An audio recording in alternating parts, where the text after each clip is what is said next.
오늘은 뉴욕 증시 3대 지수 중 나스닥과 S&P 500 지수가 상승했습니다. 테슬라가 한 6%가량 급등하자 시장이 안정세를 보였고요. 치솟던 국채금리가 조금 주춤한 것도 투자자들을 안도하게 했습니다. 자, 이항용의 월가에 대해서 좀 더 집중 분석해 보시죠. 안녕하십니까? 네, 안녕하세요.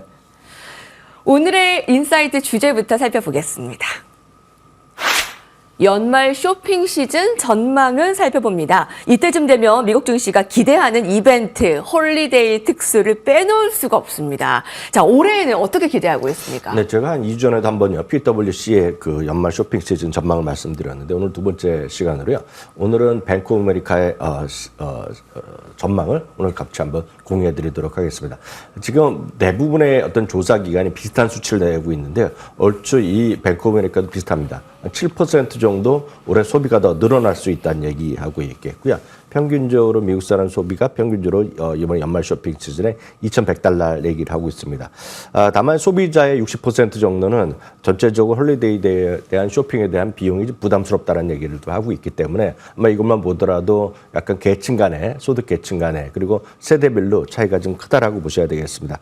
가장 많이 소비를 하는 층은 역시 뭐 밀레니얼 세대가 되겠고요. 그보다 약간 젊은 세대인 Z세대가 $3,400, 밀레니얼 세대는 딱 보시면 $4,400입니다. 즉 $4,000가 넘으니까 거의 우리나라 돈을 보면 지금 500만 원 훌쩍 넘는 거를 연말에 쓰겠다니까요. 그만큼 미국 사람들의 소비의 심리를 아마 많은 분들 그냥 피상적으로도 느끼실 수 있을 것 같습니다. 반면에 X세대라든가 은퇴한 세대가 대부분이죠. 베이비부머 세대는 $800니까 역시 지금 소비나 미국 주식시장의 흐름을 보기 위해서는 연세가 있는 분보다는 밀레니얼 내지는 Z세대의 흐름을 좀 보고 판단하면 좋을 것 같다는 걸 좀 이해하실 수 있을 것 같습니다. 다시 한번 확인드리지만 뱅크 오브 아메리카에서 발표한 자료를 오늘 인용하는 것인데요.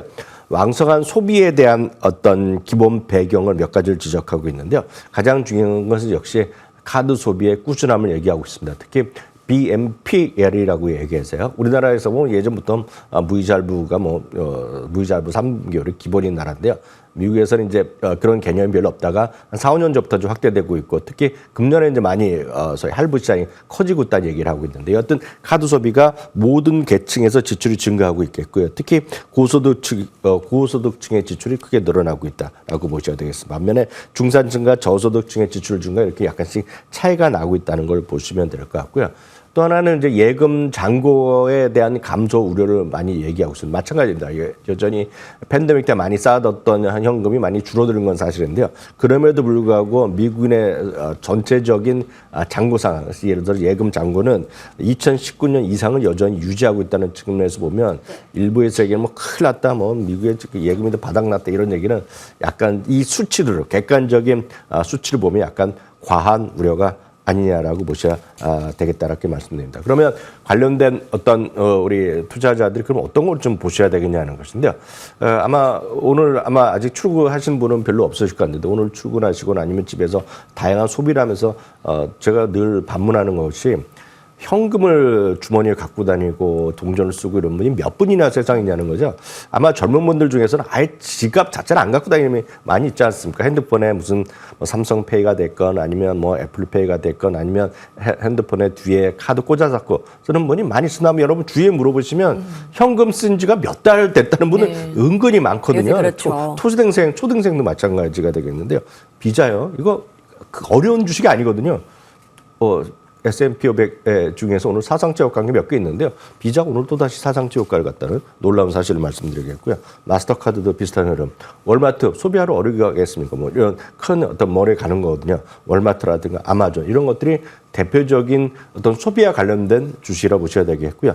ETF로서는 RTH라는 베넥에서는 리테일 ETF에 여기에 보면 뭐 아마존이라든가 코스코, 월마트, 홈디포, 로스 이런 것들이 다 들어있기 때문에 RTH 같은 것도 것으로 여러분들이 아마 이런 소비의 확대에 대해서 아마 좀 관심 있으신 분들, 아마 이 모든 걸 떠나서 제가 봤을 때는 비자나 마스터카드 이런 것들이 아마 우리 시청자분들한테 잘 어울리는 주식이 아닌가 싶네요. 네. 자, 연말 쇼핑 시즌 홀리데이 특수와 관련한 주목해야 할 그 주식도 몇 가지 꼽아 주셨습니다. 자, 이번엔 오늘 월가에서 주목하는 헤드라인 살펴보도록 하겠습니다. 어떤 이슈들 있었는지 볼까요? 예, 밸런스에서 보도했습니다. 목표 주가 변경 기업들인데요.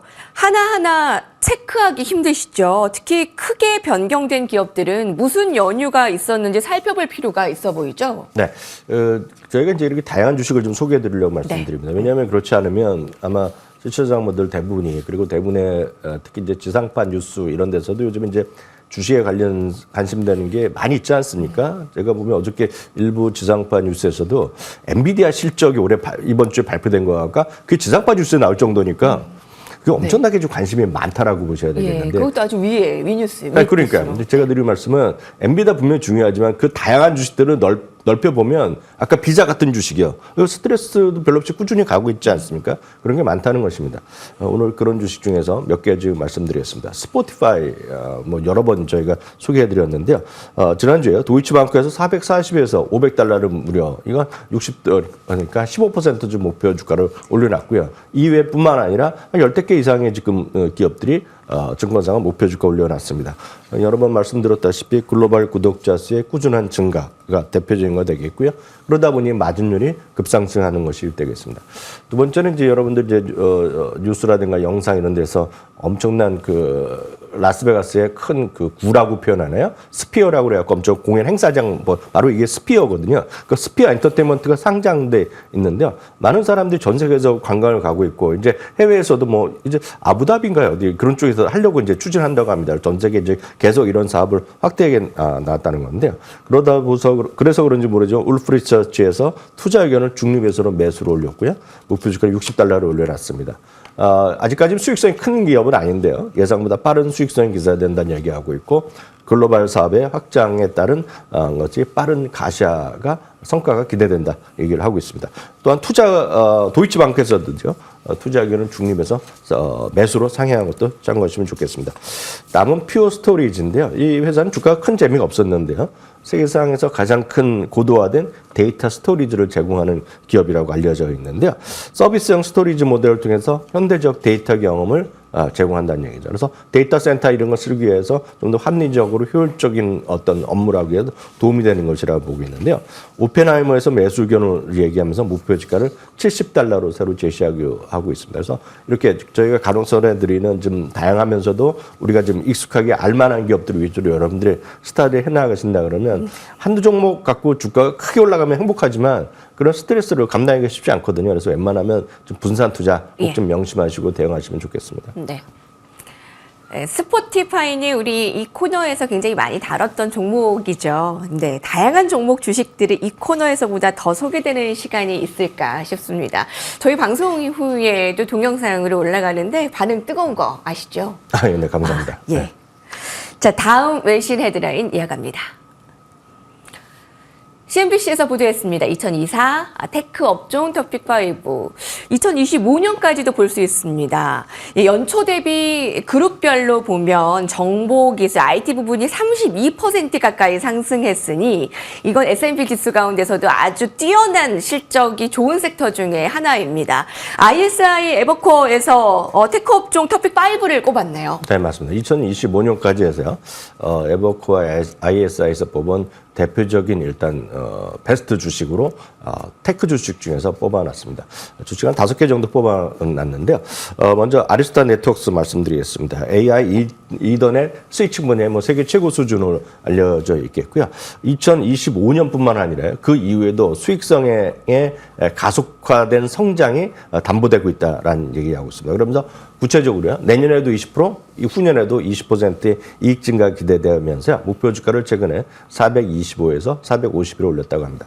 남은 애플입니다. 애플은 여전히 논란이 많은 건데요.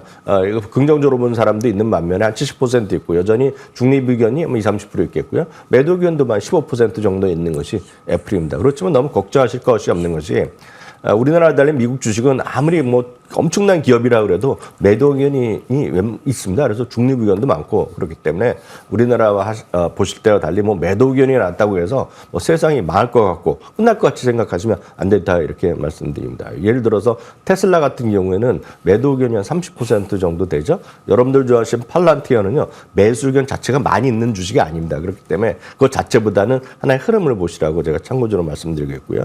애플은요 기본적으로 AI 전략이 이런 얘기를 하고 있습니다. 어느 하나의 다른 기업들과 같이 엄청나게 지금 AI 관련된 데이터 센터 등을 투자해 갖고 돈이 엄청 들어서 엄청나게 크게 이걸로 자체 돈을 버는 비즈니스 자체가 아니라는 겁니다.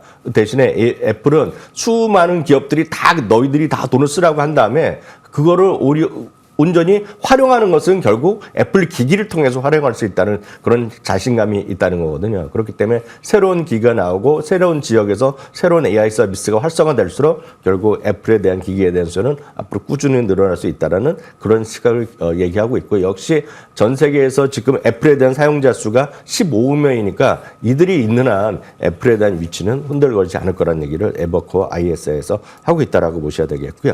암페론이라는 회사는 익숙하지 않을 텐데요.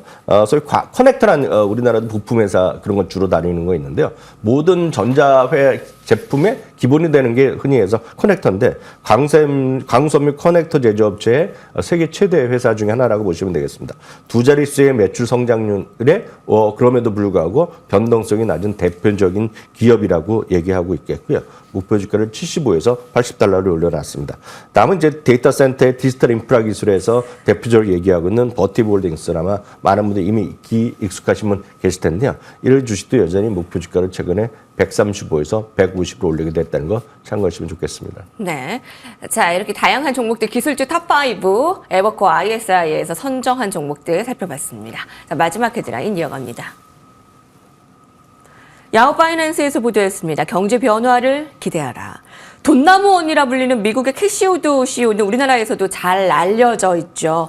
이번에 트럼프 2기가 1980년대 로널드 레이건 전 대통령 행정부 시절의 경제 변화와 유사하다라고 자세히 다뤘습니다. 네. 어떤 내용인가요? 2020년만 그리고 2021년 초반까지 하더라도 우리나라에서도 지금 모든 언론, 저희 방송도 마찬가지입니다. 모든 대한민국 경제 언론에서 캐시우드 하면 진짜 세상에 떠오르는 스타였고 엄청나게 다뤘습니다. 그래서 한번 블룸버그나 이런 해외 언론에서도 한국에서는 그 캐시우드를 나무라는 표현을 쓰면서도 그게 이제 해외에서도 다뤄지기도 했는데요. 문제는 그 이후에요. 주가가 이제 크게 2022년에 흘러내리면서 제가 여태까지 봤던 우리 댓글 중에 댓글부터 일반 분들의 댓글 중에 가장 기억에 남는 댓글이 자기 인생에서 캐시우드를 안 것이 인생에 최대로 잘못됐다는 얘기를 제가 들었습니다. 그만큼 주가가 폭락했다는 거죠. 그래서 지금은 캐시우드에 대한 얘기를 별로 안 하는데요. 네. 이제 슬금슬금 캐시우드 얘기가 많이 나올 겁니다. 아마 저희도 제가 2주 전부터 한 달 전부터 2주에 한 번씩 다루고 있는데요.